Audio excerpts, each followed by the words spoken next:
नमस्कार, आप देख रहे हैं आर्य न्यूज। मैं हूं आपके साथ पल्लवी सिंह। रुक करेंगे राजस्थान की कुछ बड़ी खबरों की ओर।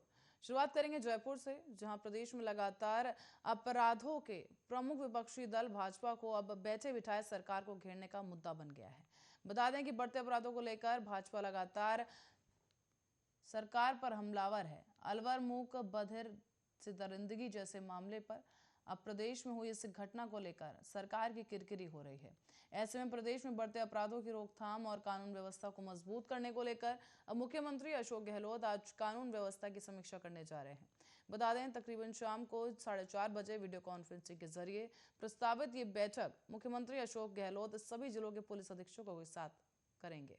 जहां पर आपको बता दें कि मुख्यमंत्री अशोक गहलोत कोरोना गाइडलाइंस की पालन को लेकर भी चर्चा करेंगे। वीडियो कॉन्फ्रेंसिंग के जरिए होने वाली इस बैठक में गृह राज्य मंत्री राजेंद्र यादव, मुख्य सचिव निरंजन आर्य और पुलिस महानिदेशक ML लाठर और गृह विभाग के प्रमुख अधिकारी शामिल होंगे।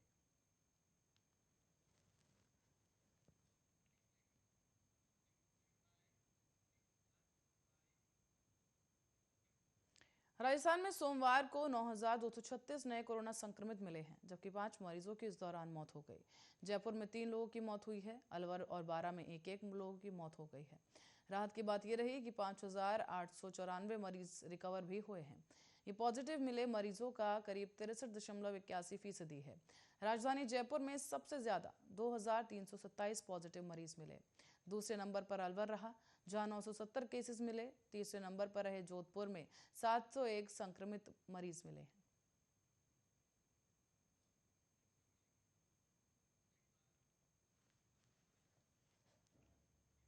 और कोटा से देहरादून के लिए चलने वाली नंदी देवी एक्सप्रेस ट्रेन के कोच में AC केबल के हीटर में शॉर्ट सर्किट हो गया है, जिसकी वजह से पूरे डिब्बे में धुआं हो गया। शॉर्ट सर्किट की वजह से यात्रियों में भी हड़कंप मच गया है।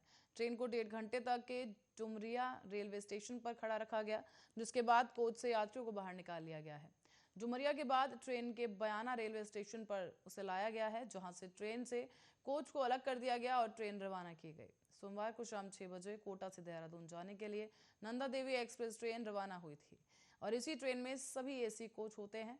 ट्रेन के करीब 9:30 पर बयाना के पास पहुंचते ही ट्रेन के A2 कोच के AC की केबल में शॉर्ट सर्किट हो गया है, जिसकी वजह से पूरी ट्रेन में धुआं हो गया। धुआं को देखकर यात्रियों में अफरा तफरी मच गई। धुएं की वजह से इमरजेंसी अलार्म भी बजा और ट्रेन में मौजूद RPF के जवान तुरंत सतर्क हो गए। इसके बाद से ट्रेन को बयाना के डुमरिया स्टेशन पर रोका गया, जहां डिब्बे से यात्रियों को उतारकर दूसरे डिब्बे में शिफ्ट कर दिया गया है। घटना के बाद ट्रेन को बयाना रेलवे स्टेशन लाया गया, जहां शॉर्ट सर्किट हुए डिब्बे को ट्रेन से अलग कर दिया गया है। जिसके बाद अब ट्रेन को रवाना किया गया। ट्रेन 1.5 घंटे तक डुमरिया रेलवे स्टेशन पर ही खड़ी रही और 1.5 घंटे तक ट्रेन को बयाना रेलवे स्टेशन पर खड़ा रखा गया। 3 घंटे के बाद ट्रेन लेट होने की वजह से यात्रियों को काफी परेशानी हुई और इस हादसे का पता लगने के लिए कोटा से भी एक टीम भरतपुर के लिए रवाना हो चुकी है। बता दें, इस पूरी घटना को लेकर फिलहाल जांच की जा रही है।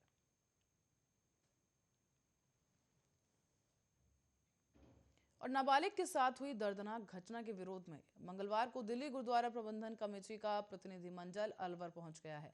सबसे पहले टीम घटनास्थल पर पहुंची। इसके बाद चेताया गया कि अगर सरकार ने नाबालिग के साथ न्याय नहीं किया तो दिल्ली तक आंदोलन किया जाएगा।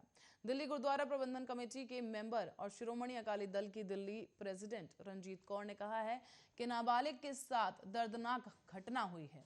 पहले पुलिस ने गैंगरेप होना बताया, जब सरकार पर दबाव पड़ा तो इसे एक्सीडेंट बताया जाने लगा। नाबालिग को न्याय मिलना चाहिए और इस मामले में सरकार ने लापरवाही की है। आगे भी लापरवाही की गई तो दिल्ली तक आंदोलन किया जाएगा। सड़कों पर आंदोलन होगा और सिख समाज ही नहीं बल्कि सर्व समाज उसके विरोध में उतरेंगे। आपको बता दें, आगे कौर ने कहा है कि विमेन विंग की पूरी टीम अलवर पहुंच चुकी है और पूरा सिख समाज बेटी के परिवार के साथ खड़ा है। परिवार को न्याय मिलना चाहिए और ऐसा किसी भी समाज की बेटी के साथ हो सकता है। जब खुद के परिवार पर आती है तब दिल दहल जाता है। वैसे ही ऐसे इसे अपनी बेटी समझकर न्याय दिलाने आए हैं। कौर ने आगे बताया है कि अभी वर्बली CBI की जांच होने की बात कर रहे हैं और सामने आई है ये बात, लेकिन अभी भी सरकार पर दबाव पड़ा तब जाकर सरकार की नींद खुली है। अब सर्व समाज यही चाहता है कि दोषियों को पकड़ा जाए, इसी पूरी घटना का खुलासा हो और सरकार अपने को बचाने के लिए बेटी के साथ अन्याय नहीं कर सकती। ना ऐसा होने दिया जाएगा। हमारी टीम ने घटनास्थल को देखा है। हम यहाँ के आला अधिकारियों से भी मिलेंगे और परिवार के साथ खड़े हैं।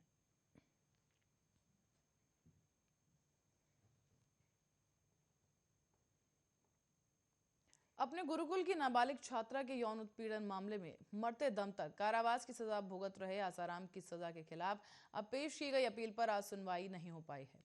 पीड़िता के वकील ने तबीयत ठीक नहीं होने के कारण समय मांगा है और अब इस मामले की सुनवाई 2 दिन बाद 20 जनवरी को की जाएगी।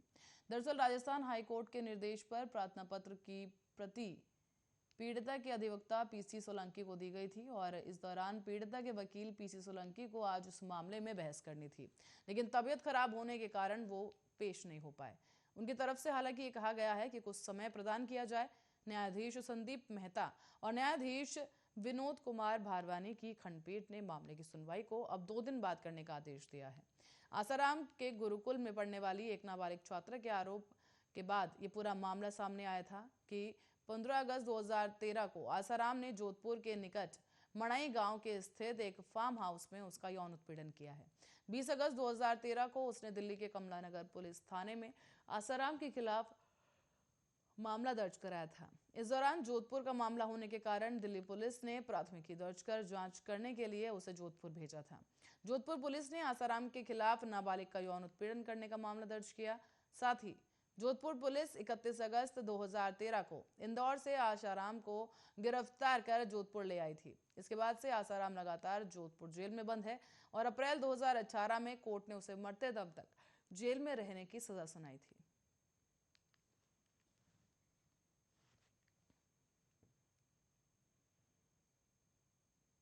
और जयपुर में मेडिकल लैब के मालिक ने युवती के साथ दुष्कर्म किया और फिर अश्लील फोटोज सोशल मीडिया पर शेयर कर दिया है। पीड़िता उसके यहाँ काम करने आती थी और इस दौरान आरोपी ने उसके साथ दुष्कर्म किया है। उसके फोटो और वीडियोस भी लिए गए। जब युवती ने जॉब छोड़ दी तो वो उसे मिलने के लिए धमकी देने लगा।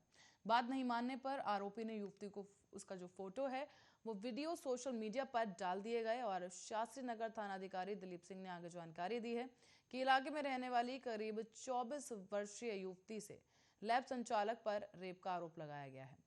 पीड़िता के अनुसार आरोपी युवक शंकर इलाके में लैब चलाता है और पीड़िता 2019 में उसी लैब में काम करती थी। इसी दौरान दोनों में दोस्ती हुई। आरोपी शंकर ने युवती से नवंबर 2019 में रेप किया। उसके अश्लील फोटो और वीडियो बना लिए गए। इसके बाद फोटो वीडियो से धमकाकर कई बार दुष्कर्म किया गया। परेशान होकर उसने नौकरी छोड़ दी, लेकिन आखिरकार युवती ने परेशान होकर लैब में काम छोड़ दिया। लेकिन उसके बाद भी आरोपी युवक शंकर युवती को बार बार मिलने के लिए दबाव बनाने लगा। युवती ने जब मिलने के लिए साफ इनकार कर दिया तो आरोपी शंकर ने युवती को बदनाम करने की धमकी दी। धमकी के बाद भी युवती जब नहीं मिली तो युवक ने उसकी अश्लील फोटो फेसबुक पर अपलोड कर दी। अश्लील फोटो सोशल मीडिया पर अपलोड होने के बाद पीड़िता के रिश्तेदारों और परिजनों ने देखा तो युवती ने परिजनों को सारी आपबीती सुनाई। इसके बाद से ही परिजनों ने आरोपी युवक शंकर के खिलाफ सोमवार को शास्त्री नगर थाने में पूरा मामला दर्ज कराया। पुलिस ने फिलहाल मामले की जांच शुरू कर दी है और इस दौरान जांच एसीपी शास्त्री नगर महेंद्र कुमार गुप्ता इस पूरे मामले की जांच कर रहे हैं।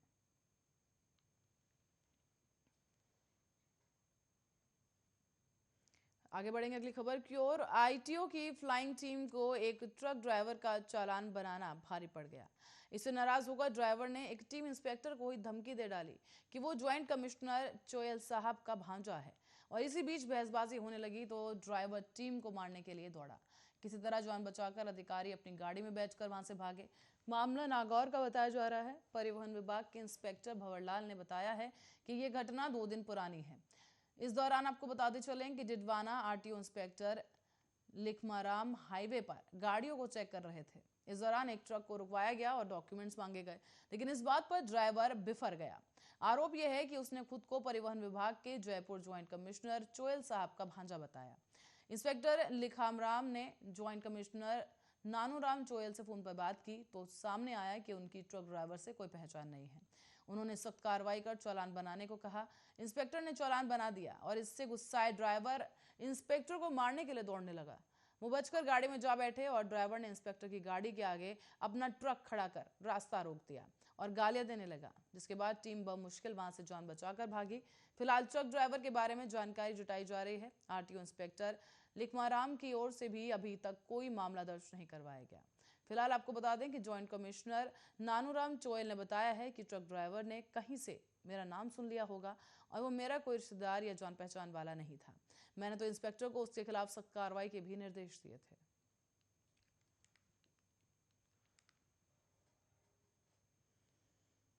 और जिला मुख्यालय पर एक मनचले युवक की लोगों ने जमकर धुनाई कर दी।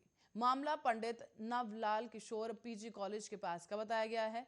आरोप यह है कि युवक एक लड़की को छेड़ रहा था, जिसे युवती ने पकड़कर कई थप्पड़ जड़ दिए। इस दौरान वहां जुटे लोगों की भीड़ ने भी युवक की धुनाई करना शुरू कर दिया। सूचना पर पहुंची कोतवाल पुलिस ने मनचले युवक को शांति भंग के आरोप में गिरफ्तार किया है। प्रत्यक्षदर्शियों ने बताया है कि युवक एक लड़की पर अभद्र कमेंट कर रहा था, जिसे युवती ने मौके पर ही पकड़कर उसकी पिटाई कर दी।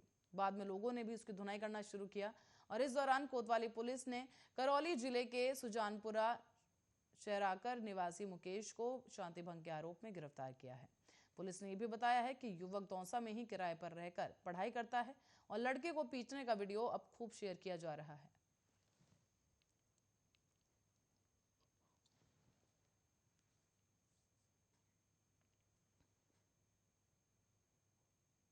डूंगरपुर जिले के सदर थाना क्षेत्र के सरकंड साई गांव में एक युवक ने अपने घर में ही फांसी लगा ली है। घटना के वक्त घर से बाहर काम कर रही पत्नी दौड़कर आई और कुल्हाड़ी से रस्सी काटी, लेकिन तब तक देर हो चुकी थी और पति की मौत हो गई थी। सदर थाना पुलिस के अनुसार सरकंड साई निवासी दीपक रोत, जिसकी उम्र 25 साल है, वो अपने ही घर में पेड़ से लटक कर उसने जान दे दी है। इस दौरान आपको बता दें कि घर के बाहर काम कर रही उसकी पत्नी घर में आई तो पति दीपक को फंदे पर लटका देखकर वो चिल्लाने लगी। उसने तुरंत ही कुल्हाड़ी से रस्सी का फंदा काट दिया और दीपक को नीचे उतारा, लेकिन तब तक दीपक की मौत हो चुकी थी। घटना के बाद बड़ी संख्या में गांव के लोग भी इकट्ठा हुए। सूचना देकर सदर थाना पुलिस को मौके पर बुलाया गया और इसके बाद जानकारी दी गई। शव को डूंगरपुर अस्पताल के मोर्चरी में फिलहाल रखा गया है, जहां उसका पोस्टमार्टम किया जाएगा और बाद में शव परिजनों को सुपुर्द कर दिया जाएगा।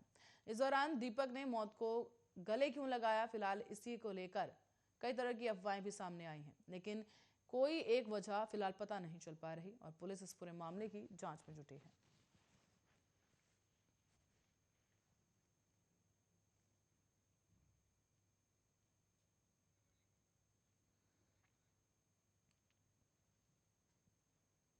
और राजस्थान में शीतलहर और कोहरे से राहत मिली नहीं कि 3 दिन बाद एक सिस्टम फिर से सक्रिय हो रहा है। मौसम विभाग ने 21 और 22 जनवरी को प्रदेश में बारिश की संभावना जताई। बारिश से सर्दी और कोहरे का असर अब बढ़ जाएगा और मौसम विभाग के मुताबिक 21 जनवरी को एक नया पश्चिमी विक्षोभ सक्रिय होगा। इसके प्रभाव से पूर्वी राजस्थान के अजमेर, जयपुर, भरतपुर, उदयपुर और कोटा संभाग और पश्चिमी राजस्थान के बीकानेर और जोधपुर संभाग के जिलों में बारिश होने की संभावना है। दिन में तेज ठंड और घने कोहरे की स्थिति भी 48 घंटों तक बनी रहने की संभावना जताई गई। मौसम विभाग के निदेशक राधेश्याम शर्मा ने बताया है कि पश्चिमी विक्षोभ के असर पर जयपुर जिले में बारिश होने की भी संभावना है। इस दौरान 22 और 23 जनवरी को आंशिक रूप से बादल छाए रहने का अनुमान लगाया गया और जयपुर में अधिकतम तापमान 20 डिग्री और न्यूनतम तापमान 9 से 10 डिग्री सेल्सियस के बीच बना रहने की संभावना जताई गई। मौसम विभाग के अनुसार पूर्वी राजस्थान के कोटा जिले में कोहरे और कड़ाके की ठंड पड़ने की संभावना है। पश्चिमी राजस्थान के चूरू, हनुमानगढ़, श्रीगंगानगर जिलों में कोहरों के तेज सर्दी के साथ आसार नजर आ रहे हैं। अजमेर, अलवर, बूंदी, बारां, भरतपुर, दौसा, धौलपुर, जयपुर, सवाई माधोपुर, करौली, झुंझुनू और सीकर, टोंक जिलों में भी शीतलहर और घने कोहरे की संभावना जताई जा रही है। बीकानेर में भी कोहरा छा सकता है और इन सभी जिलों को येलो अलर्ट श्रेणी में रखा गया है।